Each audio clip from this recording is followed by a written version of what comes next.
Hello everybody and welcome back. My name is Kaiser Cat and today we're going to go into a graphic novel game called Dawn Chorus. Now this is spooky month, so I thought what would be scarier than playing a game that could ultimately ruin my reputation online, both on YouTube, Twitter, and any other social media platform. So, I'm doing this for and giggles. I'm not a furry, I swear. I don't have any furry art in my room. I don't have a fursuit. My persona is a cat, but that doesn't make me a furry, right? I mean, come on. Anyways, so we're gonna play this. Let's see what's up. I don't know how far it'll go. But let's just start it. So this visual novel features elements which might be inappropriate for minors. Do you want to skip potential sensitive content? Should I say yes, playing safe mode? Or no, I'm 18 plus.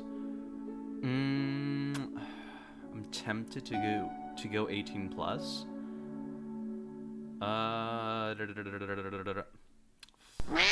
Let's go all in, dude. Choose a name for your character.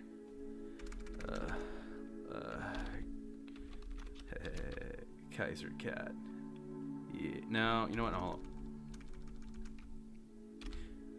Kaiser Cat. Ooh. There you go. Let's see. Kaiser Kedu. Okay. We're ships at the sea, drifting in all direction. The wind blows relentlessly, pulling us apart. One moment I share with you, the next we're almost strangers. Is genuine connection ever really possible? All I know is that I'd give all I have just for a moment of it. Kaiser Kedu. We're all lost in this world, walking blindly in the dark, bumping into each other. Our lives are a series of random encounters that shape our course. Are we swimming, or are we just carried along by the current? How bizarre. For a month, I photographed chance encounters I've seen throughout Anslo, trying to find an answer to these questions. My paws are trembling. I don't know if it's because of stage fright or just my excitement. I try to keep them still, but they refuse to listen to me. Okay, deep breaths now.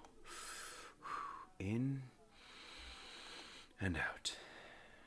This exhibition, Meditations on a Chance, is the fruit of this month of work. Words cannot describe how happy I am to be able to show it to you here. I can't contain my happiness and just grin stupidly without a care. This is my big day and my triumph, after all. Thank you all for coming. This means the world to me. I can see people clapping, but the sound barely reaches me. It takes me a moment to understand that the ringing in my ears almost drowns out the applause. My parents are standing in the first row.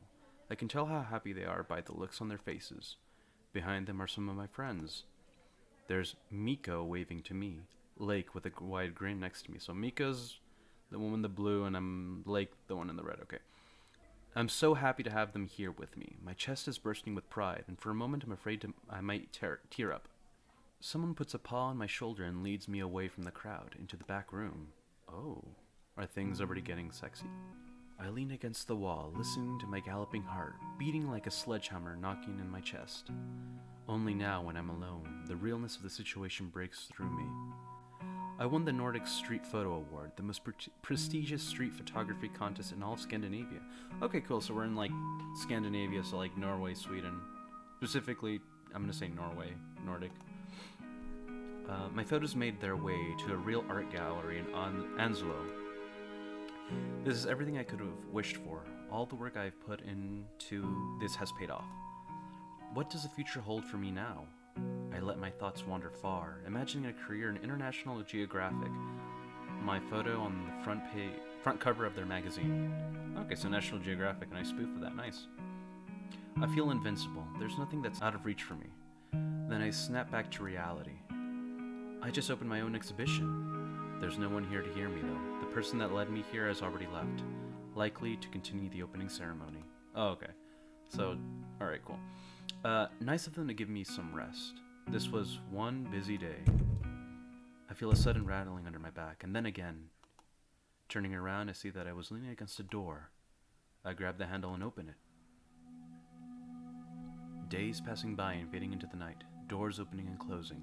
Will I find what I'm looking for behind any of them? But do I even know what I'm looking for? Peeking inside, I'm met only with darkness. Finally, I take a step inside and then another. A few more, and an alternating silhouette emerges from the darkness, approaching me. It closes the distance between us in a few steps. Wait, that's... Rune! What are you? Suddenly, I feel the deer's wet nose pressed against mine as he leans in and kisses me gently. Oh, okay. It catches me completely off guard, and I just stand there, rooted to the spot. His tongue slides past my lips and brushes against mine. My mind finally catches up with what's happening, and I reciprocate the kiss, putting my paws on his naked oh shit. Oh Hold up, I gotta breathe, okay, so, his fur is smooth as silk, and beneath it I can feel his hard pecs. Rune breaks the kiss and leans in further, pressing his snout onto my neck. His hot breath tickles my skin, but leaning on the wall behind me, I try to stay still. Oh, he takes off my shirt, letting it fall to the floor. An involuntary moan of pleasure escapes my lips as he nibbles I'm sorry. As he nibbles lightly at my neck.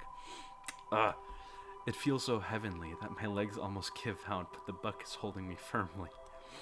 Then he slides his snout down my torso, looking at my chest. Oh yeah, that was too fast. Okay, whatever. Okay. The art's really good though. And it's really descriptive. Okay, dense foliage scrolls outside the dirty window. For a moment I can't collect my thoughts. Where am I?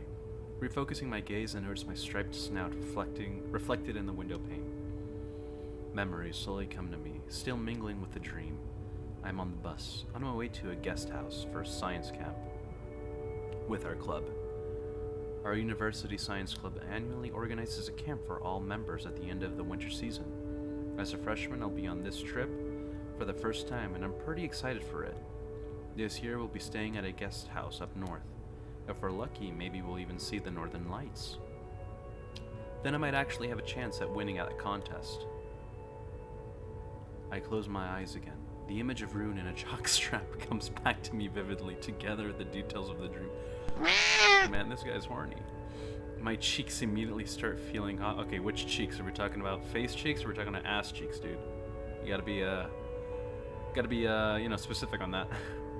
I must be blushing so hard right now. Okay. It's a shame the dream has ended, though. I try to focus on it, but it's getting more and more blurry, like a surface of a lake distorted by rippling waves. It's pretty well written, I have to say. Eventually, I open my eyes again, sigh and stare out the window at the mountainous landscape. Then I remember that Rune is sitting just behind me. Oh, this guy's like having wet dreams of his friend while he's like in the back, dude. If my cheeks were flushed before, now they have to be completely red. Miko. Hey, Kaiser Cat, ooh woo. You're finally awake. I should probably give him a different voice. I turn around and am greeted by my childhood friend's grinning face. We're not far from the guest house now. He inspects my face closely, as if looking for something. Something wrong? You seem flustered. I shift in the seat a bit, hoping that he wouldn't notice the raging boner in my pants. But thankfully he's not looking that way. I guess it's not that much to look at, huh? Just had an intense dream. Yeah, better leave it at that. Miko furrows his brows but doesn't press further, waiting for me to continue. When I don't, he shrugs and leans back on his seat, putting his headphones back on. I turn back further and take a quick glance at Rune. He seems to be busy playing with his phone. Hopefully that's the only thing he's playing with, because apparently we're playing with something else. He's well known at the university, a basketball player, playing on a local team. One of their best, actually. Quite popular too, which is no wonder considering his toned body. The outlines of his muscle are visible even through his t-shirt. He studies neuroscience in the same department as me, but I never had a chance to talk with him. I sigh and sit back. Maybe I should try falling asleep again. A quick glance at my watch tells me it's almost 13, which is like 1 o'clock already, so we should be close to the guest house now. No point in trying to sleep then. Instead, I lean back and watch the snowflakes outside. They're blown around by the wind, swirling around and falling onto the firs and pines, forming white capes between their branches. The snowfall is getting heavy and the ground slowly disappears beneath the white cover. It's good that we're almost at the guest house, because driving in these conditions cannot be easy. It's a bit weird that it's snowing this much. It's only October. Oh, nice, okay. I take out my phone, but there's no reception. Well, we're literally in the middle of nowhere after all. I sigh and tap Miko on the shoulder. Hey, did you check the weather before we departed? Miko takes off his headphones and looks outside. No, but it doesn't look good. I hope we won't be stuck at the guest house all day. I was looking forward to a walk in the woods at least. Although, getting to spend a day together at the guest house doesn't sound bad either. It almost feels like being back at school. Yeah, it doesn't sound bad for sure. Just like the old times. We were born in the same town and went to the same middle school, where we met for the first time. For almost the entire 3 years of it, we were basically inseparable. It's good to see him again, especially on a trip like this one. We have to see if we'll actually be given any free time at all. The schedule might be completely packed. By the way, I hope lunch is served soon after we arrive. I'm starving already. Miko chuckles softly. As you usually are. Should have taken some more sandwiches with you on the trip. I shudder. Ugh, I hate how dry they always get after a few hours in the backpack. I'd rather wait for a proper meal. I know that you don't need much, unlike me. Well, it's just fuel. Shouldn't get too fussy over that. Well, maybe for you. I hope that we get a real feast when we're there. I wouldn't count on it. After all, we're on our way to a small guest house in the middle of nowhere. Fair point, but still, my body is a temple, and I'm not going to throw just whatever into it. Miko chuckles, knowing I'm not being serious. Oh, it finally stopped snowing. I lean against the smooth glass, looking at the white landscape. The bus turns left into a long driveway, and then cutting through the sky, I see an eagle. I grab my camera bag, but the bird turns in flight and disappears behind the trees before I even take out the camera. What's up? I saw an eagle flying above the bus, but it's already gone.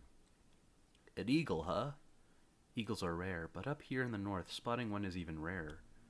Birds are truly fascinating creatures. Like mammals, they evolved to stand on 2 legs, but unlike us, they weren't given arms and opposable thumbs. While we molded and transferred the world around us, birds became free spirits, freely roaming the land. I often wonder how it would feel to be a bird instead of an earthbound tiger. Earth would surely look different from that perspective. At that moment, the bus stopped. Looking through the window, I can see the wooden guest house. That honestly looks better than I thought it would. Looks like we're already here. Okay. Let's go see what awaits us. I quickly pack the camera back into my bag and zip my hoodie. Miko is already packed, so he just stands up and grabs his coat and backpack. Okay, this is Coach Devin. Okay, everyone. We have arrived. Please take your bags and go straight to the lobby. Coach is already standing in front of the bus, waiting for everyone to exit the vehicle. He, alongside a biology professor and a physics faculty member, is here to oversee us during the trip. Even though he's my coach, I don't know much about him. Only that he's quite young for a teacher, and that he's not from Norway. So is the coach going to be like a dateable character? I wonder. Maybe I shouldn't. Physical education was never my forte, though I think I skipped most of the classes so far. Yeah, I don't think he likes me very much. If he even knows who I am. I grab my coat and put it on, hopping outside after the wolf.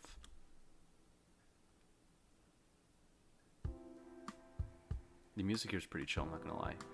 Oof! It's cold. Even though I'm wearing a coat, I shiver in the cold Arctic air. ... I look ahead of us, and I am floored. The guest house, all wooden on the outside, is divided into several connected buildings. Everything looks so modern, but the simple shape of the building still makes it seem cozy. This is much, much better than what I expected. The whole guest house is situated on top of a hill, with stunning views in every direction. I bet I could even see the ocean from the roof. We head towards it, side by side. I can see Rune's antlers swaying above the small crowd of students walking to the building. A solitary head turns into our direction. White mane and a pair of lively crimson eyes. Lake. He shoots us a glance and turns around quickly. Is he looking for us? I raise my paw to wave to him, but he's already walking with the rest. Miko brushes against my side accidentally, struggling to walk straight ahead with his huge backpack. I wonder what he has inside. I must weigh a ton. Don't tell me you've taken everything you had in your room with you. I hope he didn't bring all of the music gear he usually uses. Not everything, just what I might need with me here. Knowing you, it means just that. He takes out a phone from his pocket and takes pictures of the guest house. Now that we're at our destination, the excitement finally floods me. Ahead of me is a whole camp full of adventures, in this beautiful Nordic scenery. Invigorated, I straighten my back and smile contently, marching towards the guest house.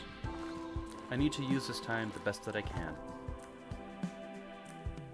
Dawn. Okay, so it's all like the, what do you call it? The prelude, okay, not the prologue, but, you know, that's interesting. Okay. Nice. Okay, let's see what's, I think I'm just gonna save it here. Empty slot 1, there we go. Because that was, okay, that was interesting. So, we already have our taste of sexy scenery. I don't know what awaits us afterwards, but I think we're just going to end the video here. This will be part 1. I don't know how many parts it'll be, but let's see how far we can go before things get way too out of hand. But yeah, I thank you guys so much for watching. Again, sorry if this is like way out, like from left field.